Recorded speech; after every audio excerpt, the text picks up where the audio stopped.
Welcome back to the deep dive, everyone. And today we have a really fascinating one for you. Okay, Okay. let's unpack this.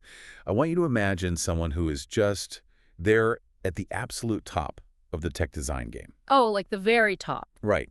Think of someone like, Jony Ive, leaving Apple right at the peak of his career. Right. But instead of leaving to design, I don't know, another sleek smartphone or a luxury electric car, he just completely disappears into the forest. Just vanishes. Yeah, he goes into the woods to carve these highly emotional, personalized wooden spoons. It sounds kind of absurd when you put it like that. It totally sounds crazy at first glance, counterintuitive at the very least. But when you look closer at the source materials we have today, which, by the way, range from corporate press releases to profound spiritual manifestos, you realize there's this deeply calculated logic behind it. There really is. We are tracking the radical evolution of one guy, Mac Funamizu. He literally had the tech world in the palm of his hand, and he traded it all to build a miniature fairy kingdom on the Adriatic Sea. Which is, yeah, quite the pivot. To say the least. So how does a master of digital efficiency end up building tiny seashell-roofed houses in the woods? Well, setting the tone right away for this, we have to understand that this isn't some story of a designer burning out, He didn't just give up on his craft to go live off the grid and reject society. Right, it wasn't a rage quit. Exactly. Rather, it's about a master designer fundamentally changing his ultimate medium. He's shifting his focus from solving functional, everyday tech problems to quite literally trying to heal the human soul. And for you listening, think of this as a masterclass in rethinking what success and, well, what value actually mean in our hyper-fast modern world. Because to understand why Mac moved to the forest to build fairy houses, we first have to look at how insanely good he was at designing for the tech world. Oh, he was brilliant at it. And what's wild is that he wasn't even a designer at first. Yeah, that surprised me. Right. He spent the first 10 years of his career as an English teacher and an interpreter. Which is super crucial context if we want to figure out how his brain works. Like, as a teacher and an interpreter, your whole job is taking something foreign or complex and translating it so the other person perfectly understands. You're bridging a gap. Exactly. You're constantly asking, how do I make this make sense to someone else? And when he transitioned into design around 2005, he brought that exact same philosophy with him. He really views design as the art of taking a user from a state of, I don't understand, to a state of, I get it. And he was so successful at making things click for people. I mean, look at his tech triumphs. He designed the Acorn Smart Lock. Oh, yeah, that was huge. If you aren't familiar with it, it's this device that basically turns your physical door lock into a digital handshake with your smartphone. It won a Good Design Award in 2015, got featured in national TV commercials, the whole 9 yards. It was incredibly sleek. Yeah. Highly optimized. Totally. Then he starts his own company, Infani, which focuses on educational products. And this is where you really see his knack for removing friction. He makes this app called Checky and a physical counterpart called Checky Magnets. Those magnets are just a perfect example of his design ethos. They're brilliant. Like, if you've ever tried to get a toddler out the door in the morning, you know it's pure chaos. Oh, a total nightmare. Wear your shoes. Yeah. Did you pack your bag? Right. So Mac designs these visual magnets for a kid's morning routine that don't rely on text at all. So smart. A kid who can't even read yet just looks at the icon, knows they need their backpack, and physically moves the magnet from to-do to done.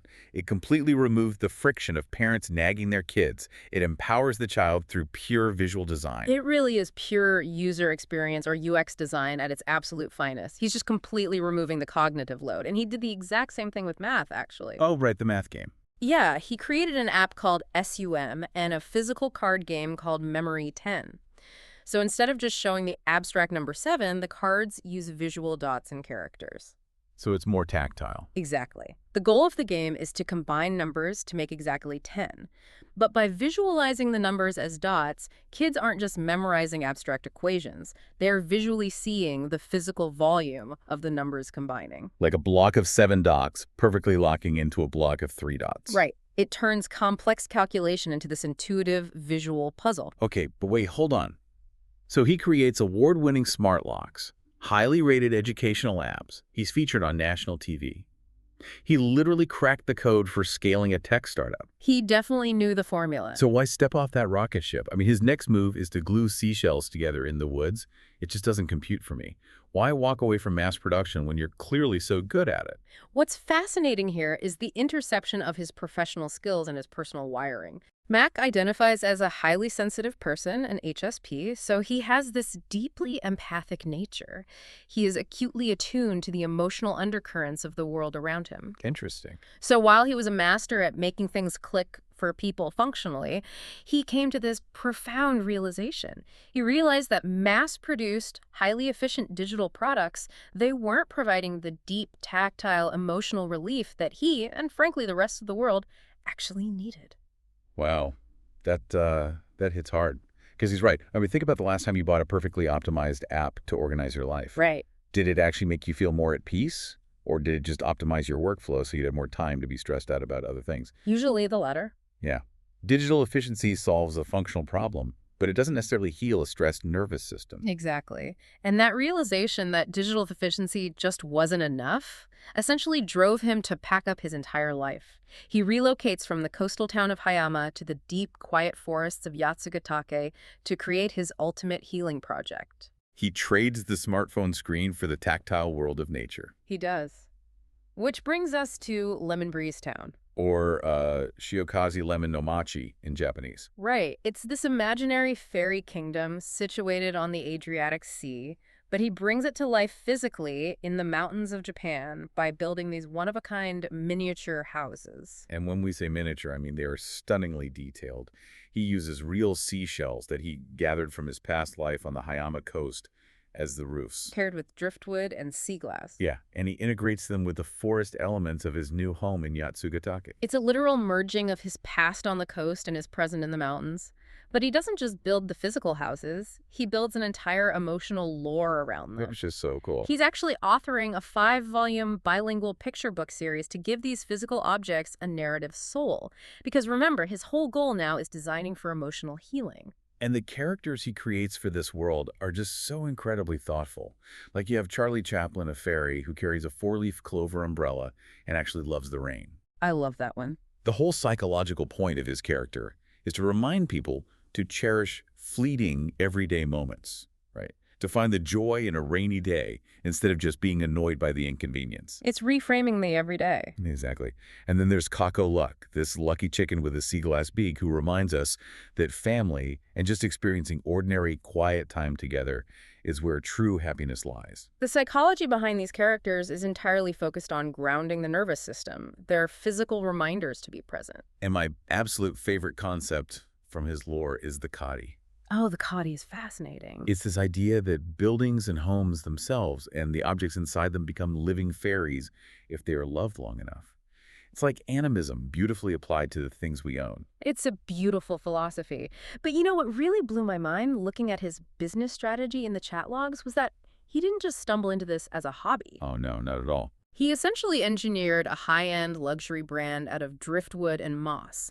He recognized that to convey the deep emotional value of these pieces, he couldn't just, throw them on a crowded table at a local weekend craft market next to some handmade soap. Here's where it gets really interesting, actually. It's like he's blending the whimsical world building of Moomin, or Studio Ghibli, with the sharp, calculated branding of a high-end boutique. Precisely. He abandons standard, cluttered market displays entirely. Instead, he shifts to these minimalist, lifestyle scenes setups. Like little theatrical stages. Exactly.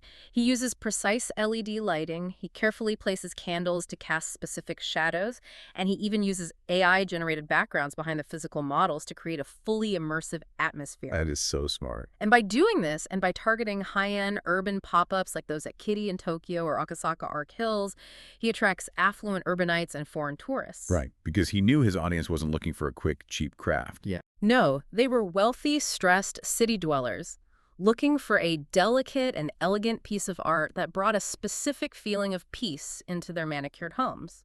He also does this brilliant collaboration as part of his strategy.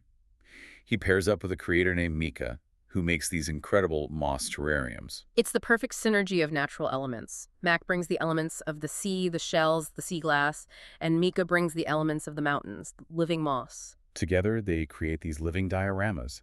It's a perfect natural harmony, combining two completely different biomes into one tiny enclosed world of peace that you can literally just place on your desk. But building beautiful objects is really only one part of the equation here. Right. Because his ultimate goal isn't just to sell cute fairy houses, it's to design direct emotional healing experiences for his clients.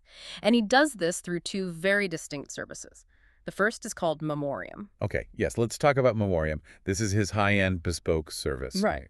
Correct. He crafts these custom polygonal glass dioramas framed in copper. But he's not just making a generic pretty scene off the top of his head. A client comes to him with a photograph of a specific cherished memory, or maybe a dream they have for the future, or even a scene from a story they deeply love. So it's hyper-personalized. Very. Mac then spends 1 to 3 months recreating that specific emotional landscape entirely by hand, using natural materials, ceramic clay, and moss. Wait. 1 to 3 months for a single miniature. Yeah. How much do these actually cost? They are significant investments, depending on the complexity. They range from 80,000 to over 400,000 yen. Over 400,000 yen. That's thousands of dollars for a miniature diorama. It is.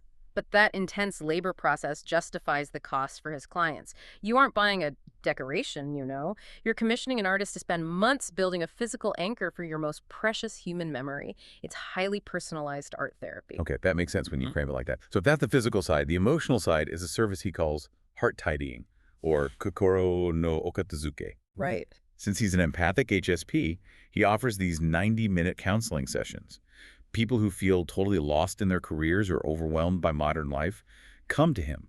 He just sits with them, listens to their tangled thoughts, and uses his background in design to visually map out what he calls their soul map. To help them rediscover their true calling. Yeah. But looking at all this, is he acting as an artist, a life coach, or a therapist here? It's a great question.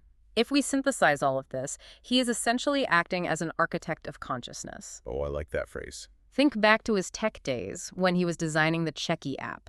He used UX design to make a chaotic morning routine easy to navigate. Right, removing the friction. Here, he's applying that exact same UX design philosophy to the human soul. When someone is emotionally lost, their internal landscape is cluttered. Mac listens, takes those messy, tangled emotions, and organizes them into a beautiful, understandable visual map. So it's like emotional defragmentation. Exactly. He takes a person from a state of, I don't understand my own life, to, I get it. It's the exact same skill set he used to win tech awards, just applied to a profoundly different flesh and blood medium. UX for the soul. Yeah. I absolutely love that. And yet, Mac's localized efforts up there in Yatsugatake, the fairy houses, the counseling sessions, they're actually tied to a much, much larger vision. A literal cosmic vision for how society itself should function. Yeah. And just to be completely clear for you listening, we're just reporting impartially on the frameworks provided in the source material here. We're not taking a stance on the politics or the spirituality of it, but he operates under the belief that the current Earth economic system is reaching a breaking point by 2025. Right. The sources dive into some deeply philosophical and spiritual documents. He draws heavily from a concept known as Pleiadian philosophy. And the core of this philosophy, as Mac applies it, is a shift toward what he calls a gift economy, or a harmonious creative economy. Where value isn't based on hoarding money. Exactly. In this new paradigm, value is based on pure intentions, the act of sharing your unique talents, and ultimately, soul growth. It's a radical departure from traditional capitalism, for sure. Totally. Which sounds beautiful in theory, but how does someone actually apply a gift economy to the real world, like practically speaking? Well, he's not just writing spiritual manifestos about it. He's actively teaching it to the next generation. Right, the T-Kids Summer Project. Yes. He coordinates this project at a bookstore where he helps elementary school kids team up with local entrepreneurs. But they aren't just playing store, they actually start a real, functioning bookstore. And the way he teaches them is the key.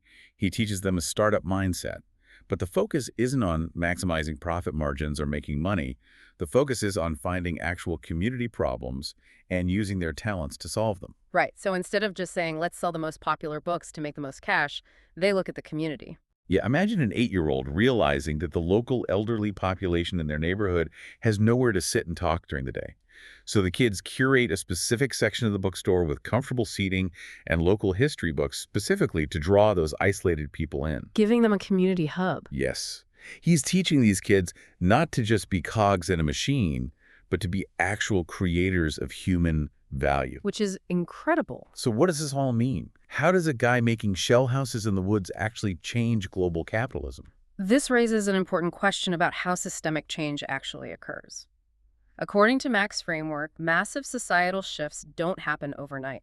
They happen through a three-step process: awareness, experimentation, and integration. Okay. Right now, society is largely in the awareness phase. People feel the current system is broken and exhausting. What Mac is doing is providing the experimentation phase. Oh, I see. By creating these physical anchors, the shell houses, the soul mapping, the kids' workshops, he's building tangible micro models of this new economy for people to experiment with. He's showing people that another way to operate is actually possible. Well, to briefly recap Mac Funamizu's incredible journey, we tracked him from creating mass-produced smart tech and apps to stepping away from the digital noise. Right. He moves to the forest, crafts these bespoke, shell-roofed fairy houses to ground people's nervous systems, maps human souls, and is actively preparing the next generation for a spiritually driven economy. It's a truly remarkable evolution, and the key takeaway for you listening is to radically reconsider the word design. Yeah. Design isn't just about making a product look pretty or function efficiently. At its core, design is about intentionality. Whether it's your morning routine, your workspace, or your career path, you have the power to design for your own peace of mind. Absolutely. Intentionality changes everything. Mm-hmm. And to leave you with a final provocative thought today, I want to build on Mac's concept of the Kadi. The living fairies. Right. The idea that buildings and objects gain a soul and become fairies if they're loved long enough. I want you to look around your room right now. Look at the things you own. If the objects you own came to life based on how much you truly loved and cared for them, what kind of fairies would be sitting next to you right now? Oh, Would wow. they be stressed and neglected? Or would they be bringing you peace? Let that linger. Thanks for joining us on this deep dive.